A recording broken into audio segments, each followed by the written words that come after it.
In this video, I will guide you how you can get 50x community chest in Monopoly Go. So first of all, let's open up our Monopoly Go, and there are two strategies.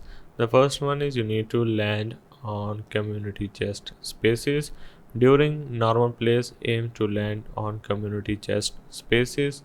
Boost your chance of winning the coveted X50 reward. Next step is strategic minigame play. You need to remove friends from the board before landing on a chest key. Successfully removing all friends multiplies your prize money by 50. If I go for the chest which is in the middle, it's hard to land on it, but if you try multiple times, you might land on chest community.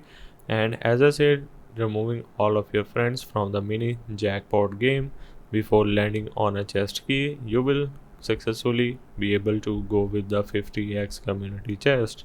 So hope this helped. This is how you can get 50x community chest in Monopoly Go.